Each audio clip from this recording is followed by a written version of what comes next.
Hai semuanya. Yuk gabung yuk gabung gabung. 1 menit lagi guys. Oke, hai. Halo. Jasmine Wirawan. Halo Alicia Ista. Wah, ini kayaknya ada saudaranya David Wirawan ya. Hai semuanya, ya ampun. Oke, jadi guys, karena guest star kita pada hari ini udah gabung, kita akan tampilkan Aditya David Wirawan. Tunggu dulu.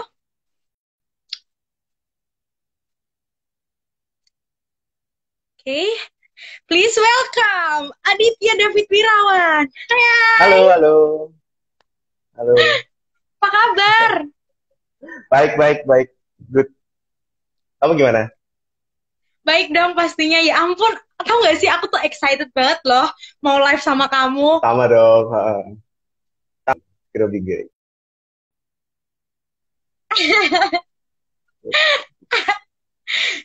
Kita kontras banget ya. Kamu pakai hitam, aku pakai putih. Iya, hitam. Kontras dong. Oh iya, Adit, sebelumnya kan ini pada banyak ya yang nggak kenal kamu. Maksudnya belum belum kenal.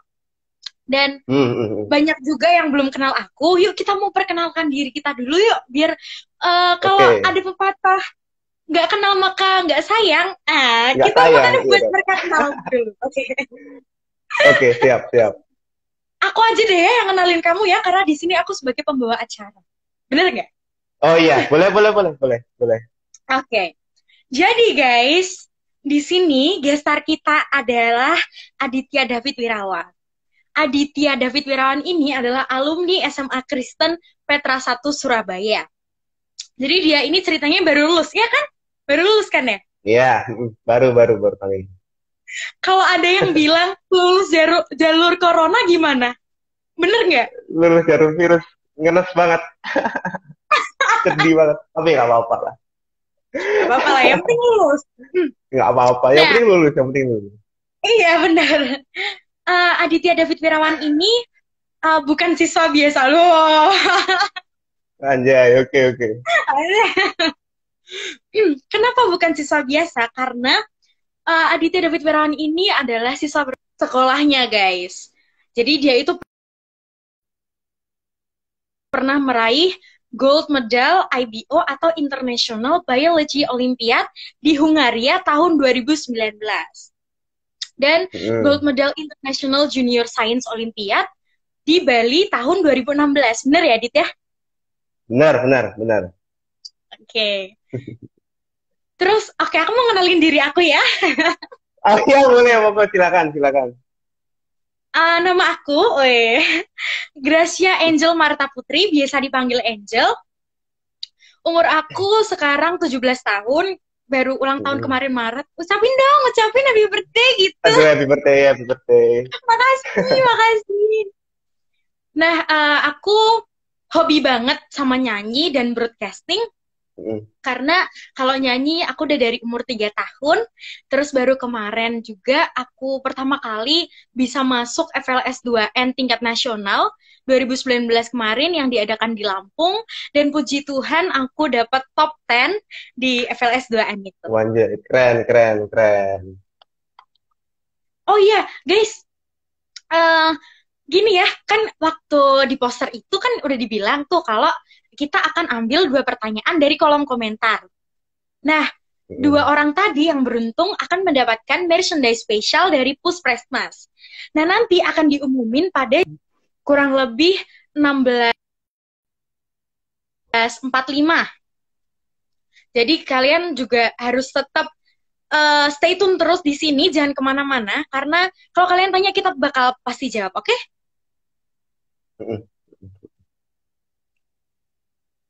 Adit. Oke. Aku nanya-nanya dulu ya tentang kamu. Boleh kan? Boleh, boleh. Oke, oke. Jadi kan ceritanya Angel itu suka jago nyanyi, juga jago apa broadcasting, bahkan sampai lomba Level 2 SN ya sama OSID. Boleh ceritain sedikit ya, Angel? Pertama kali kamu mulai suka, ya Level 2 SN. Oke. Pertama kali mulai suka nyanyi sama broadcasting itu gimana sih ceritanya? Kayak keren banget gitu. Kita saling sharing ya di sini ya. Iya. Jadi pertama kali aku suka nyanyi itu dari umur 3 tahun tuh. Dari umur 3 tahun Wow. aku udah suka bikin lagu sendiri, Dit. Jadi mama aku itu Ih, sampai, keren ini banget. anak kok aneh banget. Terus dari situlah mama aku tahu. Jadi kalau di syuting gitu kan, kalau di depan kamera, aku tuh nggak bisa diem. Jadi sampai nanti jam 12 malam, itu tetap aja lanjut terus, tetap narsis gitu loh. Alay banget Oh gak gitu. tuh? Iya, Keren bener-bener. banget. Ah, Terus akhirnya aku mulai dilesin nyanyi, akhirnya aku ikut lomba-lomba, dan sampai mm, sekarang. mm, Kalau buat broadcasting sendiri sih, dari aku kelas 4 SD, aku udah diambil jadi penyiar di suatu radio lokal di Semarang ini. mm. Radio swasta lah ya. Jadi dari kelas 4 SD sampai aku kelas 1 SMA. Itu jadi penyiar gitu. Oh gitu gitu gitu. Terus kamu latihannya gimana sih? Itu emang memang bakat atau ada rahasianya supaya jago gitu? Ada rahasianya dong. Aduh, ceritain dikit dong, ceritain dikit, ceritain dikit. Sebenarnya rahasianya sih susah gampang ya. Karena Mm, mm, semua itu didasari dari sikap kita nih, menyikapi apapun itu kayak mm, gimana respon kita. Jadi kalau misal suara kamu bagus, talent kamu bagus, tapi mm, mm. personalitimu jelek atau Wow, oke. kurang apa ya?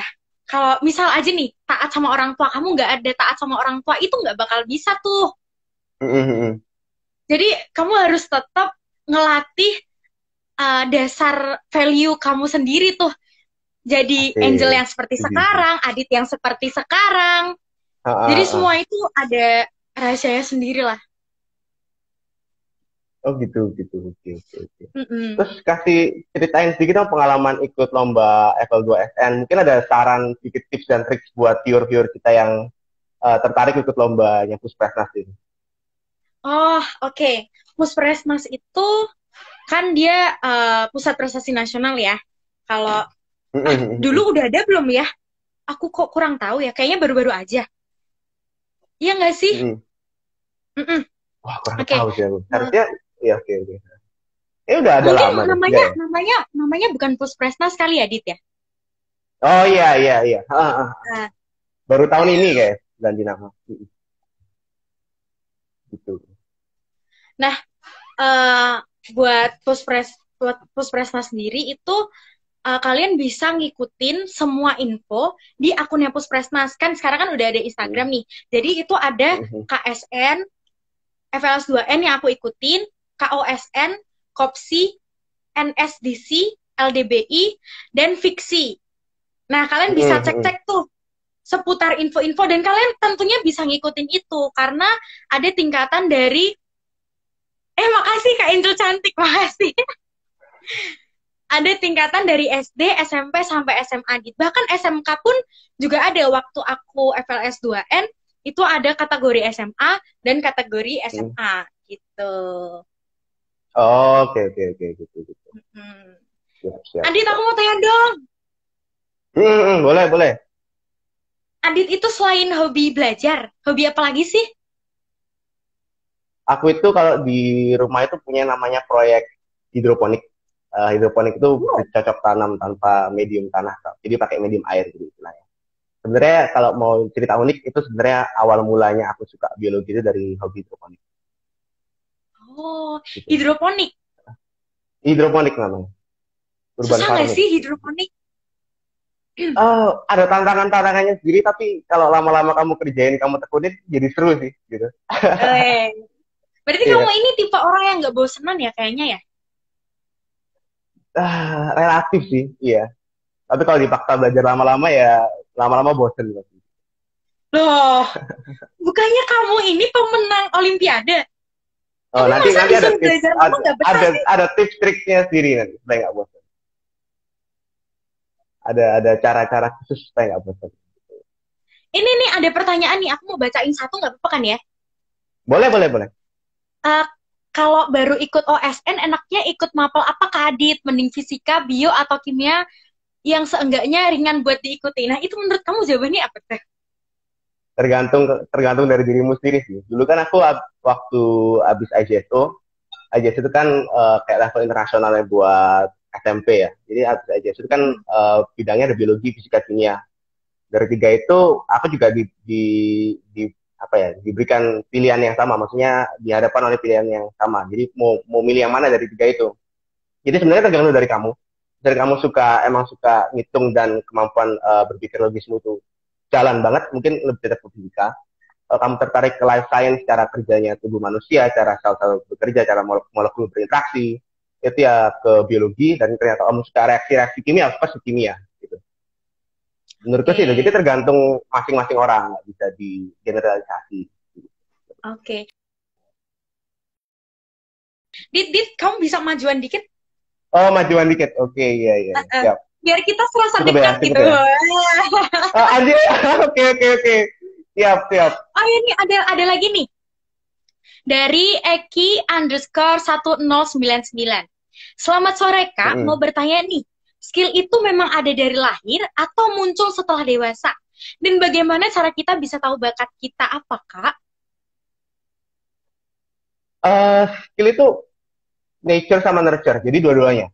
Menurutku itu dua-duanya. Kalau ada orang yang bilang genius itu sebenarnya cuma tiga, it's music, mathematics, sama chess. Tapi aku kurang setuju sama itu. Jadi sebenarnya kita masing-masing kita pasti punya jenisnya kita masing-masing. Mungkin kalau untuk si Angel nyanyi sama broadcasting, kalau buat saya punya kemampuan di biologi yang lebih. Saya orang yang mungkin lebih rajin lah, lebih gitu. Jadi kamu misalnya saya cukup beruntung untuk menemukan skill saya waktu SMP. Jadi saya men-nurture itu dengan sangat baik. Jadi saya pelatihan terus skill biologi saya. Jadi ujung-ujungnya jadi sukses kurang lebih segitu.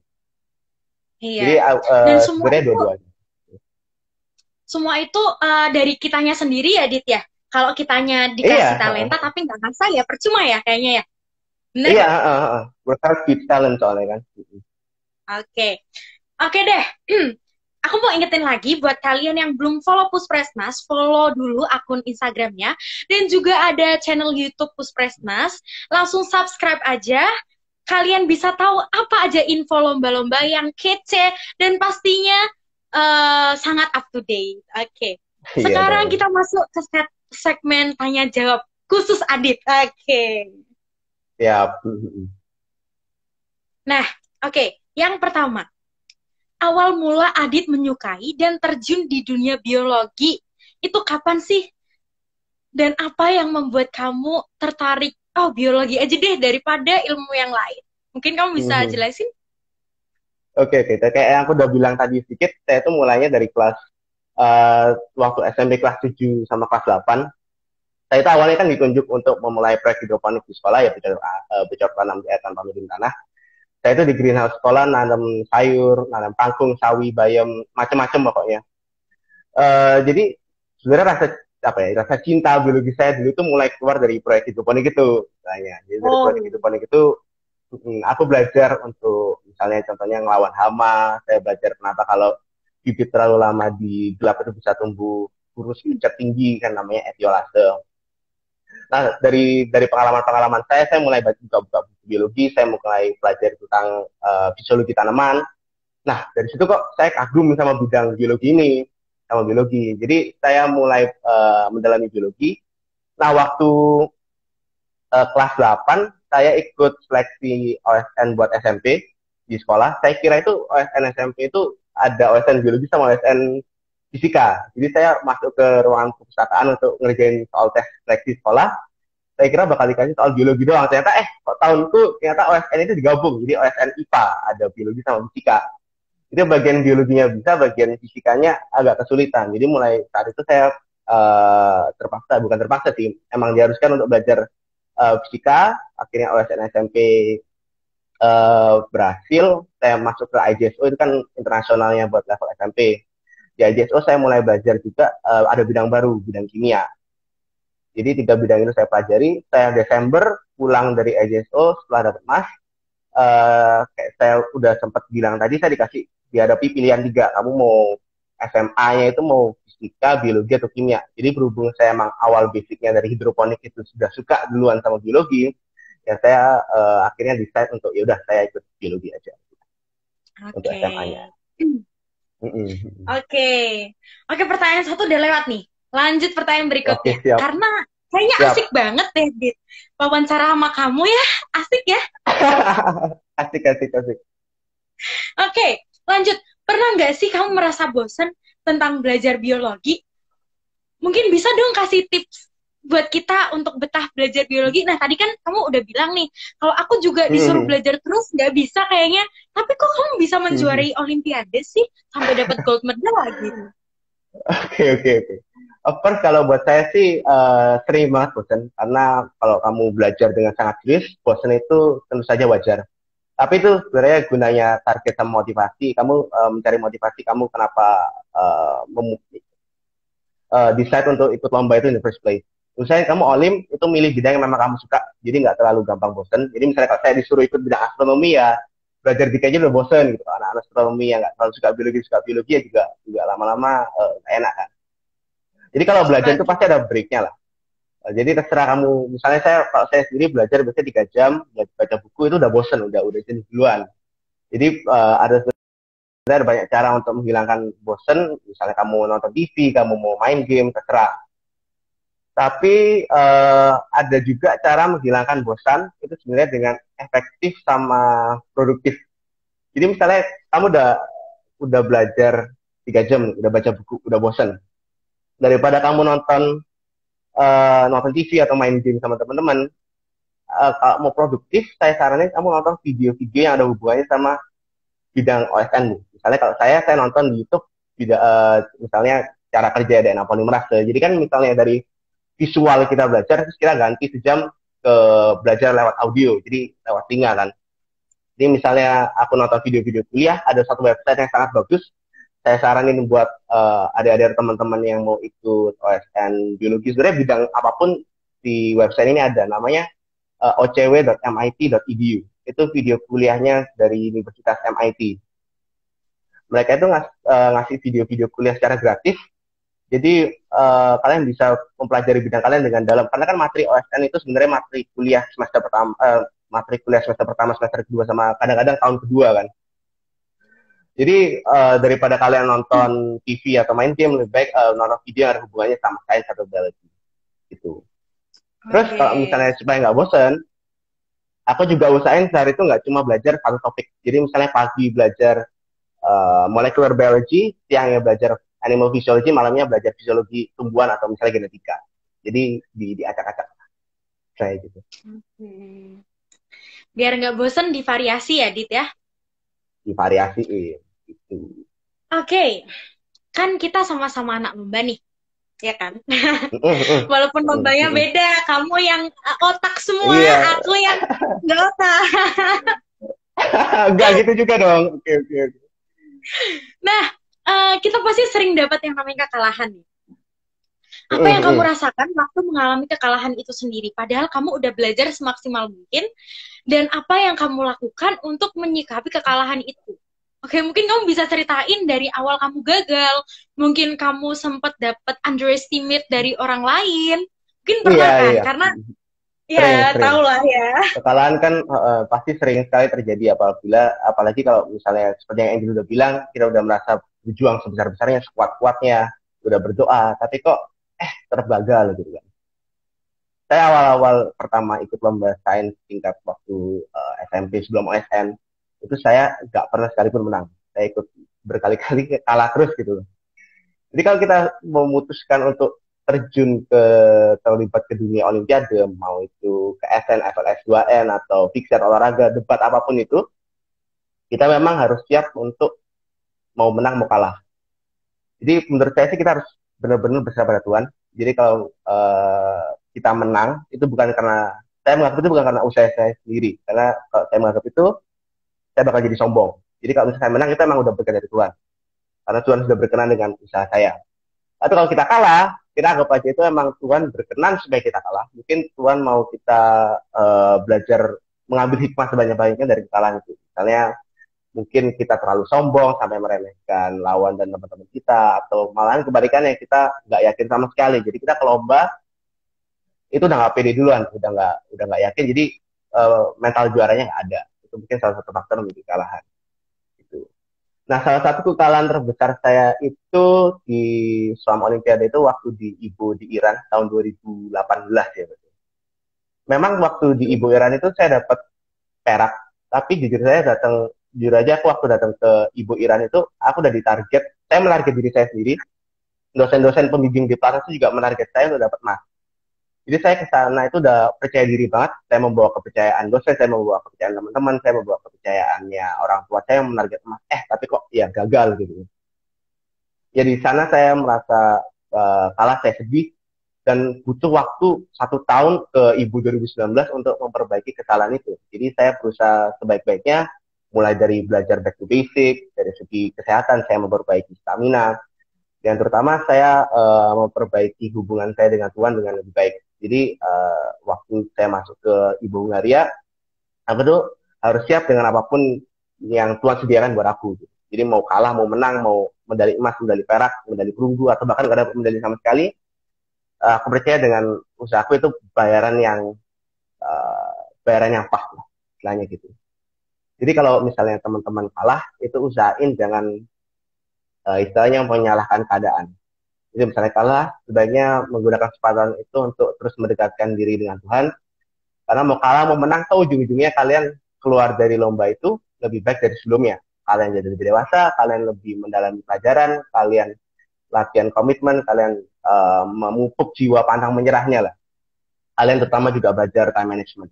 Jadi di akhirnya ikut lomba intinya harus siap menang, siap kalah. Dua-duanya itu bagian dari experience-nya lah. Dan percaya aja kamu keluar dari lomba pasti lebih baik daripada kamu masuk dari sebelumnya. Ya.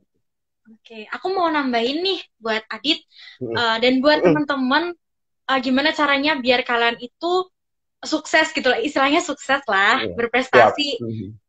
Kalian pasti tambah naik, tambah banyak tekanan yang kalian rasain. Dan menurut aku tetap kalian jangan tutup kuping dengan kritikan orang-orang yang ada di sekitar kalian. Karena kritik itu juga ada baiknya. Walaupun kadang nyakitin, tapi kita harus tetap terima. Jangan sombong seperti kata Adit tadi. Tetap buka telinga kita dan terbuka sama orang-orang kayak keluarga, mama papa, teman dekat. Ya, jadi yang baik-baik lah gitu. Benar. Oke. Lanjut pertanyaan selanjutnya. Kan kemarin aku udah baca-baca tuh kolom komentar. Tapi ada nih yang pertanyaannya sama kayak aku. Apa sih yang motivasi kamu sampai jadi seperti sekarang ini, sampai meraih gold medal dan mendapatkan banyak penghargaan? Jadi ada satu artikel di Google aku baca tentang kamu, itu nyebutin bahwa kamu itu ketagihan. Gimana ceritanya? Jadi kalau buat aku sendiri sih motivasi utama itu of course membanggakan orang tua sama membanggakan sekolah. Saya cukup beruntung punya dua orang tua yang sangat suportif dan terus motivasi saya. Misalnya saya males ya di terus motivasi, kamu ikut lomba, tapi kamu sendiri yang ingin ikut, jadi gitu. Nah, supaya nggak hilang motivasi di tengah-tengah lomba, kalau saya menggunakan istilahnya momentum. Jadi misalnya kamu sudah lulus OSK, kamu mau berhenti itu kan istilahnya rugi banget. Kamu udah berjuang sampai OSK, terus kamu mau ke OSP atau KSP, jadi tingkat kota ke tingkat provinsi, terus kamu mau berhenti, itu udah kayak, aduh males juga kan, udah berjuang sampai level kota, jadi kamu akan berjuang terus sampai ke level provinsi. Nah, kamu udah berjuang sampai level provinsi, kamu mau berhenti, eman juga kamu dikit lagi udah sampai level OSN gitu, udah sampai level nasional. Jadi saya terus menerus menggunakan momentum itu. Jadi misalnya kamu habis lomba, kamu lolos, itu kan biasanya adrenalinnya tinggi kan, kayak lagi high gitu. Daripada ditunggu turun, sebaiknya kamu menggunakan adrenalin yang tinggi itu tuh terus belajar lagi, dan terus belajar lagi. Jadi usahakan gunakan adrenalin itu sebaik-baiknya. Ini alasan kenapa saya waktu dulu habis pulang dari IJSO 2016, saya kan masih kelas 9 SMP waktu ikut IJSO. Pulang itu kan Desember, berarti kan semester pertamanya kelas 9 ya. semester pertama kelas 9 saya itu berpikir-pikir sebaiknya saya ikut langsung OSN SMA waktu SMP atau aku tunggu setahun. Jadi aku ikut OSN SMA-nya itu waktu aku kelas 10 waktu udah SMA. Kalau misalnya aku ikut sekarang takutnya kan satu aku masih terlalu muda, dua pengalaman kurang. Tapi setelah aku berdoa, aku pikir-pikir sebenarnya sih mumpung momentum habis dari IJSO-nya itu masih tinggi, lebih baik sih aku langsung jos berjuang baik-baiknya lah. Jadi selama libur akhir tahun, libur Natal itu aku habis-habisan mengejar materi yang sudah aku ketinggalan, aku belajar materi yang ada di silabusnya OSN. Jadi ya puji Tuhan sampai akhirnya OSN SMA aku dapat mas, gitu. Ya gitu. Oke. Jadi memanfaatkan kesempatan yang udah dikasih ya sama kita ya. Karena kesempatan itu nggak datang dua kali. Nggak datang dua kali. Dan aku yakin sih kalau misalnya kalian kesusahan cari motivasi buat kenapa sih harus ikut OSN itu, aku bisa bilang medali itu secara langsung menjadi alat untuk kamu bisa istilahnya mengubah nasib lah. Jadi puji Tuhan dengan aku sukses di OSN, aku sukses di IBO aja itu saya SMP SMA itu dapat beasiswa. Kayak gitu. Jadi benefitnya itu sebenarnya banyak sekali. Nah, selain itu sebenarnya kan kalau misalnya kamu menang Olimpiade itu menjadi suatu plus poin yang sangat besar untuk menempuh pendidikan, apalagi di kuliah. Jadi menempuh pendidikan sebaik-baiknya di universitas mau di Indonesia mau ataupun di internasional kayak di Harvard MIT. Gitu. Keren. Ngomongin beasiswa, aku juga pernah dapat beasiswa dari Olimpiade, tapi bukan dari Pusprestasi yang ngadain. Jadi ada sekolah swasta gitu kan. Aku puji Tuhannya gitu. Dapat juara 1 waktu itu. Terus aku ditawarin mau sekolah situ atau enggak. Jadi 3 tahun SMA itu dibiayain sama sekolahnya itu. Jadi dari apapun aku udah nggak bingung lagi. Tapi sayangnya karena jauh, mama papa aku nggak setuju, sedih banget. Oh gitu, sedih. Aman ya? Gitu deh. Oke. Lanjut ya. Nah, lanjut. Nih. Kalau tadi kamu udah ngomongin metode seperti apa yang kamu pakai buat belajar di Olimpiade. Aku mau dong lebih jelasnya, lebih detailnya apa yang kamu lakukan. Apakah nulis dulu, terus baca dulu, atau menyimpulkan sesuatu dulu? Oke, kamu bisa jelasin. Jadi sebelum ngomong, aku itu mengakui aku bukan orang pintar. Jadi saya bukan orang yang sekali baca langsung hafal gitu. Enggak, jadi saya model yang otaknya nggak gitu encer. Jadi saya itu emang harus belajar berulang-ulang supaya ngerti suatu materi lah.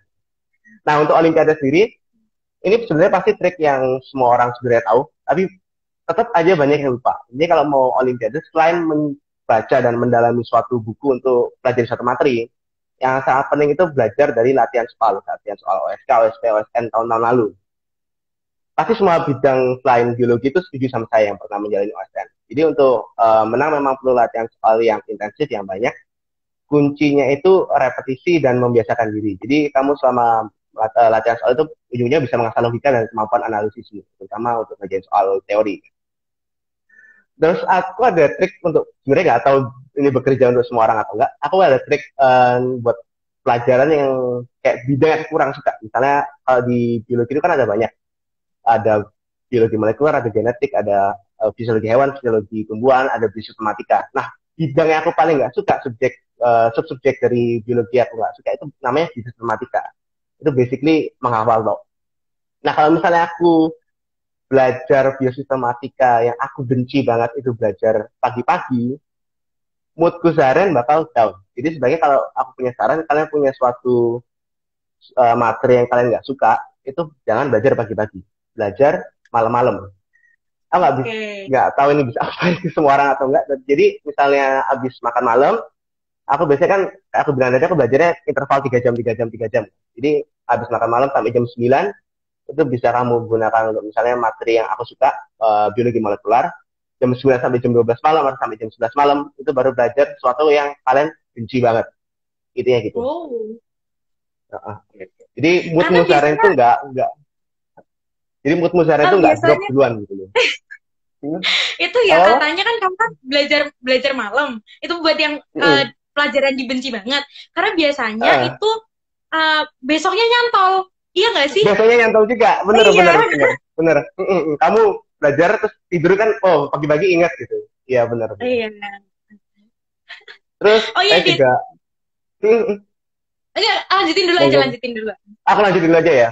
Ah, Terus ah, aku ah. juga punya trik untuk teman-teman Olimpiade khususnya biologi. Jadi kan aku bilang tadi kamu sebaiknya latihan soal. Kalian itu kalau aku sih, aku ngerjain soal itu biasanya kan suka gugup, suka stres. Jadi kalau ngerjain soal itu kadang-kadang mikirnya nggak gitu jernih gitu.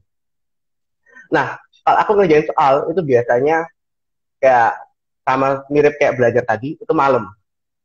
Jadi kalian udah capek seharian belajar, kalian udah belajar sesuatu yang kalian nggak suka, kalian udah ngantuk banget. Biasanya di atas jam 9 sampai jam 10 itu kerjain soal kayak OSK atau OSP, OSN tahun lalu. Jangan ngerjain waktu pagi. Kalian ngerjainnya waktu malam-malam. Kalian udah capek, jadi kalian kayak istilahnya membiasakan diri untuk work under pressure lah. Waktu kalian udah ngantuk-ngantuknya, waktu kalian udah stres-stresnya. Jadi kalian kebiasaan untuk kerja sesuatu yang di situasi yang benar-benar gak enak, jadi gak bisa mikir. Jadi kalian waktu hari lomba kerjain soal teori itu udah bisa. Kurang lebih kayak gitu. Oke. Ini Dit, ada banyak yang komen. Katanya kalau belajar genetika di malam hari auto ngantuk terus menangis nih baca genetik itu bener gak sih genetika tuh sesusah itu emangnya? Iya, buat aku sih berhubung aku suka yang molekuler-molekuler, aku suka aku emang suka genetik, tapi emang banyak yang genetik karena berhubungan ada hubungannya sama matematika, ada logikanya itu memang cukup susah. Tapi kalau misalnya kalian belajar genetik pagi-pagi, kalian itu udah stresnya seharian. Kalau kalian belajar genetik malam-malam, stresnya itu bisa dibawa tidur gitu. Istilahnya menurutku sih gitu. Oh, oke, oke. Gitu. Iya kan? Tahu nggak? Aku tuh kalau ngehafal ya, ngehafal biologi gitu kan. Misalnya yang tulang-tulang itu, aku pakai lagu. Misal, sphenoid, ya ya, ethmoid, Ah, nasologi, oke oke. mati. Masih hafal ya?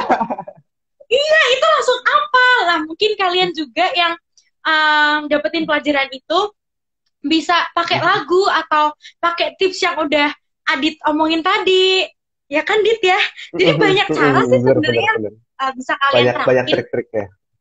Mm-mm. Aku juga ada trik satu lagi nih. Misalnya kalian ini buat materi yang susah, contohnya kayak genetika tadi. Kalau aku sendiri itu kan nggak suka sama sekali bikin catatan.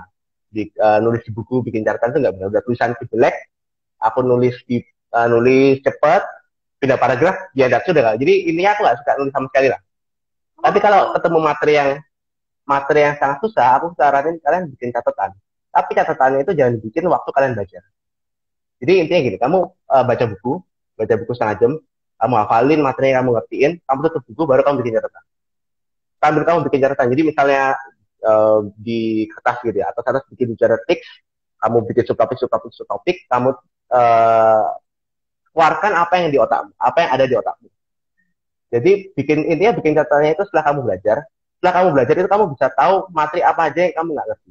Jadi misalnya kamu lagi nulis, habis itu aku lupa arti transposon itu apa. Kalau misalnya kamu ketemu suatu aspek yang kamu lupa, kalian bisa buka buku lagi, pelajari lagi. Soalnya kalau misalnya bikin catatan sambil kamu buka buku itu sebenarnya nggak guna lah. Iya kan, kamu iya masuk sih, otak benar-benar. langsung ditulis lagi, masuk otak langsung tulis lagi. Mungkin lebih baik kamu baca buku, masuk otak, kamu tahan, terus kamu usahain keluarin waktu kamu tulis. Misalnya ada satu yang miss, itu bisa kamu refer kembali ke bukunya. Dia gitu. Adit, ada yang kepo nih, Kak Angel nanti nyanyi dong. Iya, aku nanti nyanyi Iya, kok. ada nyanyi nyanyi nyanyi. Tunggu aja ya buat kalian yang penasaran sama suaraku. Khususnya juga Adit, Adit dari Asik, kemarin asik. penasaran. Wah, Tunggu oke oke di, oke. di ya jam-jam terakhir lah ya nanti ya. Makanya pantengin terus nih live-nya. Oke, siap. Oke, lanjut ya Adit ya. Lanjut lanjut. Nih, jadi kalau udah dapat medali emas di kancah internasional, pastinya kamu udah nggak bingung lagi dong buat masuk universitas atau jurusan. Jadi universitas apa sih? Tipe seperti apa yang bakal kamu tuju buat abis ini? Ya kan abis ini ya masuk Iya iya. universitas kan? Masa depan. Oke. Mhm. Jadi of course saya itu berencana kuliah di bidang life science, khususnya di Molecular and Cellular Biology. Kalau mau tahu, saya tuh kuliahnya nanti rencananya di Amerika. Kalau mau lebih detailnya, kebetulan saya hari Selasa minggu depan tanggal 19, hari Selasa ya, tanggal 19. Terus aku ada live IG juga dengan non-profit divisionnya dari Kedutaan Amerika yang spesialis di pendidikan kuliah di Amerika. Jadi mirip kayak gini sih, cuman spesial ngomongin cara aplikasi kuliah, cara financial aid macam-macam. Jadi nanti itu juga ada pakarnya. Kalian kalau punya pertanyaan-pertanyaan yang spesial di seputar beluk lah istilahnya, aplikasi kuliah ke Amerika, bisa ikut live-nya bisa. Mungkin saya cerita sedikit aja pengalaman saya di sini. Saya itu kan pengen rencananya kuliah di Amerika. Buat teman-teman berprestasi kayak Angel atau apa yang takut atau sulit ke US karena faktor ekonomi, tenang aja. Jadi di US itu ada 5 sekolah yang namanya Need-Blind. Need-Blind itu ada 5, kalau nggak salah MIT, Princeton, Yale, sama Harvard, sama Amherst. Jadi 5 sekolah ini proses admission atau seleksi untuk sekolahnya, kemampuan finansial itu dia itu nggak peduli sama kemampuan finansial, nggak dihitung. Jadi dia nggak peduli atau kamu bisa bayar uang sekolahnya atau enggak. Tapi sayang sekali ini cuma untuk 5 sekolah itu. Yang pure namanya Need-Blind. Sisanya itu namanya Need-Based. Jadi kamu aplikasi kuliah dulu, kamu masuk dulu, baru nanti mereka urus uang sekolahnya. Jadi kamu proses seleksinya itu dari nilai raport, prestasi, awards, ekstrakurikuler, atau proyek, surat rekomendasi, macam-macam. Jadi biaya kuliah saya nanti di universitas yang saya diterima itu bisa saya bilang setara dengan PTN yang ada di Indonesia. Jadi kamu masuk, itu nanti dia bakal review kemampuan finansialmu, kemampuan finansial keluargamu, nanti dia kasih beasiswa yang setara dengan itu. Tapi yang maksudnya enak kan gitu, nggak usah mikirin duit, tapi sayang sekali masuknya itu yang sangat susah. Persaingan untuk masuk ke universitas itu sangat berat, terutama di Amerika. Kalau mau, tapi ada trik khusus yang bisa dipakai untuk masuk ke sekolah top, terutama yang model-model kayak Harvard, MIT, atau Princeton, atau Yale. Itu kalian butuh yang namanya spike, itu sesuatu yang membedakan kalian dari anak-anak saingan-saingan kalian yang mau masuk kuliah di sana. Itu sesuatu yang sangat, misalnya kalau buat saya, spike saya itu medali emas nasional dari Olimpiade. Mungkin buat Angel, MLS 2N. Mungkin buat teman-teman lain, itu medali emas di lomba debat internasional, lomba menggambar. Jadi kalau saran saya buat adik-adik atau teman-teman yang berencana untuk apply kuliah, terutama di Amerika, itu kalian ikut lomba-lomba yang kalian tertarik, terutama yang diadakan oleh Puspresnas. Nggak harus sains, bisa musik, bisa olahraga, juga boleh debat, gambar, apapun. Pokoknya ikuti yang menurut kalian itu trait paling mantapnya kalian, yang paling kalian passionate about. Terus usahain kamu ikut lomba, itu usahain menang. Justru saja aim to win competition-nya. Bukan untuk pamer kemampuan, tapi untuk menunjukkan ke sekolah-sekolah ini, kamu sungguh-sungguh merekuni hobi atau ilmu yang kalian dalam. Misalnya saya biologi. Gitu. Oke, jadi kamu udah pasti ya masuk di Harvard? Iya. Nah, Dit, kalau misalnya nih ada anak yang pengen banget masuk Harvard dan dia effort banget buat ke Harvard, tapi setelah masuk sana dia nggak kuat tuh sama pelajarannya atau sama lingkungannya. Nah, kalau ngatasin tentang itu gimana ya, Dit ya? Apakah kamu udah mempersiapkan diri buat menghadapi apa yang akan datang saat kamu udah masuk di Harvard itu sendiri atau gimana? Ya itu salah satu faktor yang menjadi consideration-nya universitas-universitas seperti Harvard, yaitu mengutamakan apakah waktu dia review aplikasinya, itu dia ngelihat apakah anak ini bisa cocok di Harvard. Satu, apakah anak ini bisa tahan di bawah academic workload-nya Harvard, apakah anak ini bisa mampu tahan lah di Harvard istilahnya. Jadi sebenarnya memang banyak orang yang bilang Harvard is not for everyone, dan itu benar. Jadi bukan bermaksud sombong, tapi emang Harvard itu melihat dari segi sosial, dari segi kemampuan akademis, dari segi apakah kalian bisa fit in, apakah kalian bisa bergaul dengan anak-anak yang lain. Tapi Harvard juga pengen orang-orang yang unik, ya aku bilang tadi, kalian butuh spike. Jadi harusnya sih kalau kalian sudah berhasil masuk Harvard itu dia yakin anak-anak ini udah istilahnya bisa tahan selama 4 tahun lah, kayak gitu. So if you get into Harvard, Oke. harusnya nggak problem menurut saya. Oke. Apalagi aku lihat ini kamu tuh udah fasih banget ya bahasa Inggrisnya ya kan? Ya Biasa iyalah. aja. Oke, ini ada yang tanya jadinya masuk Harvard atau MIT ya Harvard. Terus Hmm. setelah ini kita akan bacain pertanyaan live di sini dari kalian. Jadi kalian ayo Siap. buruan tanya karena kita bakal jawab sekarang juga. Waktunya 5 menit dari sekarang. Oke, boleh mulai ngetik kalian semua. Ada nih tadi yang tanya kayak begini. Kalau misalnya kamu praktek, itu kamu sempet jijik-jijik gitu nggak sih? Ih, jijik atau gimana nih? Awalnya jijik, tapi lama-lama harusnya enggak. Jadi saya itu pernah udah yang pernah saya bedah itu jangkrik, ulet, cacing, belatung, lintah, jangkrik, belalang, hampir semua kodok itu pernah pernah saya pegang semua. Jadi lipan aja pernah saya bedah. Jadi emang awal-awal pasti agak jijik-jijik, tapi usahain kalau kalian mau sukses emang harus istilahnya overcome rasa takut kalian terhadap hewan. Iya, benar-benar. Tapi kalau aku yang ngebelah hewan kayaknya nggak bisa deh.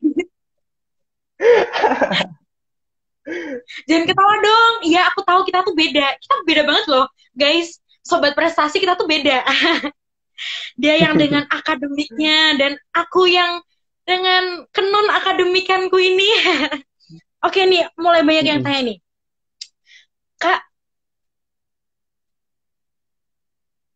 gimana nih? Kak mau nanya, ketika ada pesawat jatuh dan memakan banyak korban, sehingga dari tubuh korban itu sendiri tidak beraturan lagi, hanya tersisa kerangka gigi.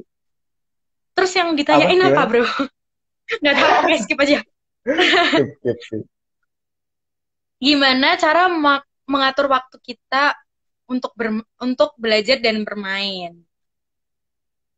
Oh, itu nanti ada di segmen selanjutnya nih. Udah ada pertanyaan dari kolom komentar. Dan itu yang berhasil mendapatkan merchandise dari Puskesmas. Ya, Dit ya? Oke. Ini nih. Kak Adit, dalam satu hari umumnya belajar berapa jam? Apakah ada teknik yang ditekuni, misalnya teknik Podomoro apaan nih?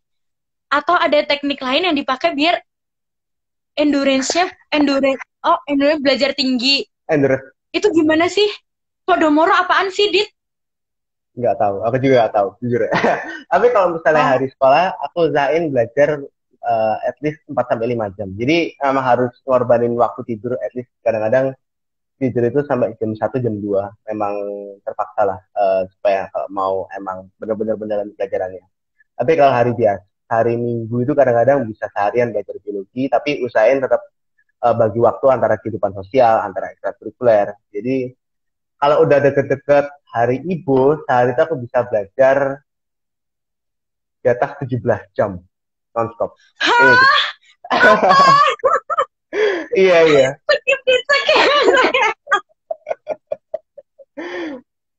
Gitu deh. Wow, jadi emang otaknya emang udah dilatih dari kecil, jadi tahan ya dengan yang lama-lama begitu ya? Aku emang awal-awal kalau belajar itu nggak kuat, tapi kalau kamu ngebiasain diri, memaksa diri untuk belajar, lama-lama tahan, endurance-nya jadi tinggi. Ini ya gitu. Oke, Dit, ini tadi pertanyaan yang aku skip tentang pesawat jatuh terus kerangka gigi, ternyata dia nulisnya ada yang kurang nih. Oke, lanjut ya. Ini lucu sih pertanyaannya. Mengapa hanya dari kerangka gigi bisa dicek DNA dan bahkan dapat diketahui orang tua dan keluarganya. Bagaimana cara mengecek DNA dari bagian tubuh yang berukuran kecil? Terima kasih, Kak. Oke, mungkin kamu bisa bantu jawab nih. Kalau aku nggak bisa. Kalau nggak salah, mau ngecek DNA itu nggak cuma dari gigi, tapi paling gampang dari gigi. Soalnya kan di dalamnya gigi itu ada kayak saraf-sarafnya, ada sel-selnya. Jadi kamu bisa ngebor giginya sampai ke dalam, sampai ke, aku lupa sih nama di dalamnya, dendrium itu apa. Jadi kamu ekstraksi selnya, terus kamu bisa sequencing genetik dengan gampang. Habis itu ya, habis dari kamu dapat DNA-nya itu, dengan sangat mudah kalian bisa identifikasi orang tuanya siapa, anak-anaknya siapa, saudaranya siapa. Kenapa gigi paling gampang? Soalnya satu itu materi genetiknya paling banyak dan paling fresh. Tapi sebenarnya kalau dari tulang itu juga bisa. Aku tuh pernah baca artikel yang mereka bisa sequencing genom dari kerangka-kerangka manusia dari mumi. Mereka ngebor tulangnya, terus mereka ekstraksi sel-sel osteon yang masih bukan masih ada ya, kayak bekas-bekasnya sel Osteon yang udah mati, tapi materi genetiknya masih sisa. Jadi misalnya dari genetik Oh. mitokondrianya, mereka gen sequencing, akhirnya mereka bisa tahu bahkan bisa sampai kalau nggak salah cause of death-nya apa, mereka hubungan antara orang yang mati satu dengan orang yang mati yang lainnya gimana. Jadi kayak aku bilang biologi itu possibility-nya banyak Sangat banget. luas ya, Dit. Sangat luas, luas banget. Oke, Gitu. bakat KN dari Eki underscore 1099. Bakat Kak Adit itu emang dari turunan dari orang tua atau emang muncul dari diri Kak Adit sendiri? Kayak aku udah mention tadi, aku tuh otaknya nggak encer. Jadi aku nggak nganggap diriku orang pintar, tapi aku menganggap diriku orang yang sangat rajin. Jadi kalau teman-teman Olimpiade biasanya belajarnya cepat, saya biasanya butuh waktu 2 kali lipat untuk mendalami materi itu. Jadi waktu saya punya cerita, jadi kalau buku biosistematika itu ada yang namanya Simpson, mungkin teman-teman yang biologi tahu. Jadi kalau baca buku Simpson itu saya butuh waktu 1 tahun untuk mendalami materi yang ada di buku Simpson. Teman-teman pelatnas ada yang cuma butuh waktu 1 minggu untuk mengerti materinya. Jadi kadang-kadang saya juga merasa sedih, kok teman-teman otaknya lebih encer lah. Tapi saya yakin dengan usaha saya sendiri, maksudnya bisa overcome apa namanya melawan mereka, saya melawan mereka lah gitu. Oke. Lanjut ya, Dit ya. Lanjut. Nih, Kak, perkenalkan nama saya Ahmad Amri Al-Fajar. Fajar, saya dari Hmm. Sulsel, Kak. Gimana tips siap menghadapi KSN tingkat provinsi untuk jenjang SMA? Maksudnya apa yang harus dipersiapkan nih, Kak? Bidang biologi, kalau untuk bidang biologi, make sure udah punya basic yang kuat di Campbell Biology, itu yang paling terutama. Dan mulai masuk ke buku-buku yang lebih pendalamannya lah istilahnya. Jadi mungkin kalau biologi molekuler ada bukunya sendiri, nah, misalnya namanya, aku lupa sih namanya apa. Kalau biokimia, baca Leninger, kalau baca buku fisiologi hewan, ya apa, Makini atau apalah. Jadi uh, pastikan kalian mendalami Campbell. Sebenarnya Campbell itu udah cukup sampai OSN, jujur aja. Tapi kalau kalian mau lebih, usahain mengerti buku-buku pendalamannya dengan cukup baik lah. Gitu. Dan jangan lupa Oke. latihan soal, kayak udah bilang.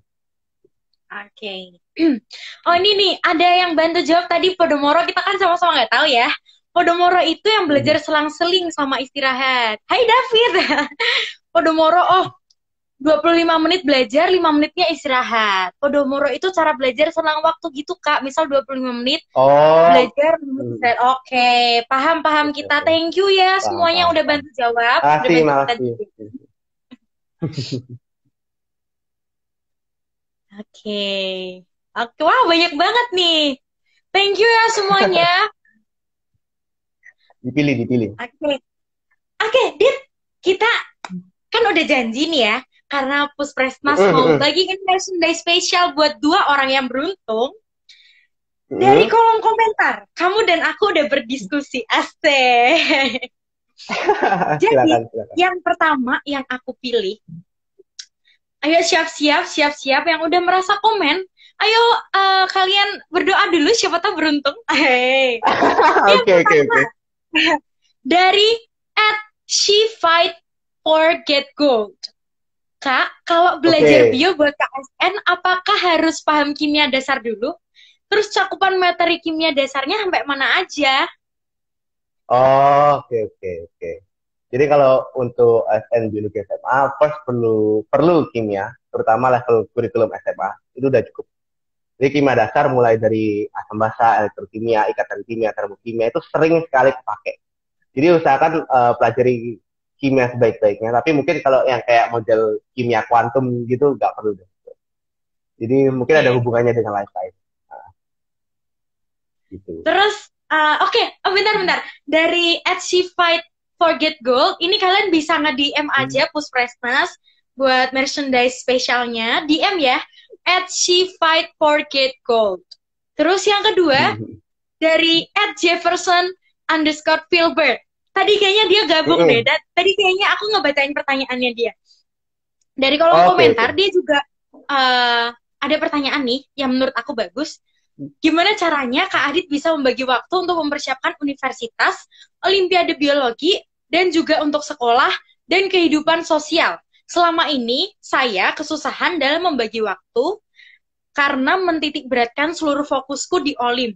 Oke, gimana tuh? Oke. Jadi menurut aku, of course, berhubungan karena sekolah itu kewajiban. Usahain utamakan pelajaran sekolah dulu. Jadi kalau aku pulang sekolah kan jam 3 sampai makan malam itu saya sampai rumah paling jam setengah 4. Jadi sampai makan malam itu belajar pelajaran sekolah dulu, mau ngerjain PR, mau kerjain tugas, melakukan ekstrakurikuler, proyek hidroponik kalau saya. Kalau belum selesai, ya udah boleh diterusin habis makan malam. Mungkin sampai jam 7 atau sampai 8. Tapi saya usahain sehari itu belajar minimal sampai 5 jam untuk biologinya. Gitu. Nah, eh, terutama kalian harus terpaksa mengorbankan sesuatu. Kalau aku sih yang ngorbanin waktu belajar, ngorbanin waktu tidur sampai jam 12 sampai jam 1 lah. Nah, tapi kalau untuk kayak sekarang lagi pembelajaran dari rumah, pembelajaran online ini kesempatan yang sangat-sangat baik untuk persiapan KSN-nya lah. Misalnya. Jadi kapanpun KSN-nya jalan, misalnya tiba-tiba puskesmas, ayo kita melaksanakan KSN-nya bulan depan. Kalian udah duluan siap gitu. Karena kan waktu online, waktu kayak pandemi kayak gini kita dihimbau tidak keluar, dihimbau untuk bekerja dari rumah kan. Jadi kesempatan untuk belajarnya itu sangat banyak. Jadi selama pandemi ini usahakan gunakan waktu sebaik-baiknya. Gitu. Kalau untuk kuliah sebenarnya kayak aku udah bilang tadi ekstrakurikuler itu sangat penting. Jadi kalau terutama untuk kuliah ke Amerika, mereka melihat nilai rapot itu sangat penting. Jadi usahain kamu di sekolah nilainya lumayan lah. Nggak jelek-jelek amat, tapi usahain bagus. Selain itu, usahain kalian punya relasi yang sangat baik dengan guru-guru kalian, guru-guru sekolah. Karena kalau ke Amerika itu butuh recommendation letter atau surat rekomendasi dari guru-guru ini. Jadi misalnya kamu terlalu nakal di sekolah ya, nyari surat rekomendasi itu lumayan susah. Intinya gitu. Jadi ya, kembali lagi ke sikap kita juga ya, Dit ya? Yes, of course. Dit, ini nih ada yang tanya. Kak, channel YouTube apa untuk belajar biologi? Channel YouTube, sebenarnya aku nggak punya channel YouTube khusus, tapi aku dulu itu sempat nonton dari, kalau nggak salah, Crash Course Biology, terus yang aku lupa namanya. Pokoknya yang kamu misalnya menjelasin cara fisiologi manusia itu orangnya gambar di kertas, aku nggak tahu nama websitenya apa. Tapi the main source buat saya sih ocw.mit.edu. Jadi video kuliahnya MIT. Gitu. Oke. Ini karena banyak teman-teman aku dan teman-teman kamu, boleh yuk kita sapa-sapa lagi yuk. Hai semuanya. Teman-teman aku FLS 2N juga pada gabung. Teman-temannya Adit OSN juga pada gabung nih. Ya, pasti. Terus selain video YouTube, buku apa aja sih, Dit? Karena kan aku tahu ya, buku kamu nggak cuma satu gitu buat belajar. Apa aja sih buku yang kamu pakai buat belajar? Buku, pokoknya aku rekomendasi itu sebenarnya cuma satu. Sebenarnya sampai OSN, mau ibu, mau OSN, mau lomba apapun, cukup baca Campbell. Campbell itu sangat-sangat underrated. Jadi orang-orang yang ikut Olimpiade banyak sekali yang pengen sekali cepet-cepet selesai baca Campbell. Akhirnya supaya bisa masuk ke buku-buku advance kayak Albert atau Shalom Genetics atau apapun. Jadi usahain kalian punya basic yang sangat kuat di Campbell. Kalau udah kalian yakin, baru move on ke buku-buku pendalamannya. Buku pendalamannya sebenarnya sangat banyak. Aku nggak mungkin nyebutin semuanya di sini. Kalau kalian interested, kalian bisa DM Instagram aku untuk nanya-nanya. Oke, karena tadi dari aku Ayas itu ada dia tanya kalau kamu baca buku Campbell itu udah sampai mana? Berarti kan kayaknya kamu udah selesai ya baca bukunya? Harus selesai. Itu kayak minimum requirement-nya. Wah. Oke, aku mau kasih tahu lagi buat kalian yang udah komen di kolom komentar, karena tadi pertanyaannya udah aku dan Adit jawab. Itu dari yang pertama, @SheFightForGetGold. Itu bisa nge-DM Instagram Puspresnas buat ambil merchandise kalian yang udah dapat. Dan @Jefferson_Filbert. Kamu mendapatkan merchandise spesial. Yeay. Ngomong-ngomong, bentar lagi kita akan selesai ya, Dit ya. 5 menit lagi, Dit. Gimana kalian puasanya lancar nggak? Asik kan, gak kerasa kan 1 jam udah kita laluin Nggak bersama, kerasa, nggak kerasa, asik. nggak kerasa. Terus soalnya. Ya, oke, Dit. Em, Mau nyanyi, mau karena, nyanyi. aduh, kamu kok, aku jadi malu nih. Karena kamu Waduh, kan minta jangan boleh aku gitu buat dong. nyanyi kan waktu kemarin-kemarin. Aku Mm. mau denger suaramu dong, bener gak tuh? Dan banyak Iya, banget mungkin tadi. bener, mungkin enggak. Mm. Mm, mm. Udah banyak yang penasaran tuh, Kak itu nyanyi dong, nyanyi dong. Nah, menurut kamu lagu apa sih yang mau kamu dengerin saat ini? Gitu. Enaknya apa ya? Nah, Lagunya si Raisa Masyara Sarasvati aja yang apa sih? Anganku Anganmu ya? ih, pas banget tahu itu laguku FLS 2N. Oh, keren. Oke, siap, siap. Iya, ya Enak ampun, itu Dit. lagunya. Emang kayaknya kita sehati deh. Aduh, Waduh, siap. oke. Adit, Dit. Tapi kalau aku Mm. nyanyi, itu kan sebagai penutup ya buat acara live kita pada sore hari ini. Kita Mm. mau ingetin lagi buat teman-teman yang belum follow IG-nya Puspresmas, karena di IG Puspresmas banyak banget info yang bisa kalian dapat seputar lomba-lomba seperti KSN, LDBI, Mm. FLS 2N, dan lain sebagainya. So, langsung aja follow dan jangan lupa nyalain notifikasinya. Siap. Oke, Dit. Dan buat tips belajar jangan bosan-bosan karena kalau kalian mau mendapatkan sesuatu, kalian harus konsisten dan juga ada harga yang harus kalian bayar. Siap. Oke. Dit, kamu beneran mau dengar suaraku? Mau. Ini mau aku apa live-nya supaya face-nya penuh nggak? Atau gimana? Supaya face-nya Gak Angel usah itu. dong, jangan Oh, kan nggak kamu usah. juga Oke. mau Aku nyanyi. oh, ya, oke. Aku sambil dengerin ya. Siap. Atau kamu mau ikutan nyanyi juga boleh loh. Nggak bisa. Aku nggak bisa nyanyi. Oh iya Kamu guys, aja deh guys, nyanyi. kalian kalian tahu Bintang Radio nggak sih? Bintang Radio itu, aku sempet tuh kemarin juara Bintang Radio sampai nasional itu top 15, puji Tuhan kan. Itu Mm-mm. suatu kebanggaan aku banget karena di situ aku yang paling muda gitu. Terus Keren. kalau kalian mungkin pernah kenal wajah aku sempat ikut The Voice Kids season 1 2016 atau 17. Itu aku sampai battle mungkin karena kalian banyak yang familiar sama wajah aku. Thank you. Jadi mungkin kalian pernah lihat aku di suatu stasiun TV. Oke, sekarang aku langsung aja deh, Wah. gak usah banyak cicet lagi karena udah cukup.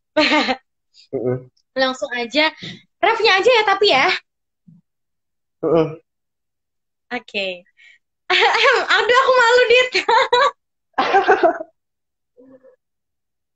Oke, Sobat Prestasi, dengerin ya. Oh, satu, jadikan tujuan kita. Hilangkan segala perdebatan yang sia-sia. Berlari ke arah yang sama bukan masalah. Semua punya ruang. Lukis yang kau mau. Karena ceritamu milikmu. Oh, hey. Keren banget. Bisa. Kamu harus ketawa tahu, Dit. Jangan kayak gitu. Keren banget. Salut. Top. Adit, ada lagi nggak apa yang kamu mau sampaikan atau unek-unekmu buat sobat prestasi semua yang udah nonton live ini biar mereka itu semakin paham tentang kamu, tentang prestasi yang kamu raih dan tips-tipsnya ada nggak yang mau kamu sampaikan lagi sebelum kita end live-nya ini? Oke, ada satu mungkin berhubung dengan situasi pandemi kayak gini, untuk KSN sama KSP-nya gimana, kemungkinan besar kan online. Ada banyak yang nanya itu gimana, mungkin ada atau mungkin enggak, atau gimana sih secara sistemnya. Kalau saya sendiri, saya nggak tahu. Tapi saya yakin panitia dari pemerintah sama Puskesmas itu sudah memikirkan dengan sebaik-baiknya lah cara cara sistem penilaiannya, cara menjalani KSN ya. Dan kalau kalian mengikuti lomba, itu kan sebenarnya terserah kamu. Kamu mau fokus pada medali dan menghalalkan segala cara, atau kamu mau mengikuti semua aturan sama anjuran yang sudah diberikan oleh panitia dan ngerjain sesportif dan sejujur mungkin. Kali itu sekalian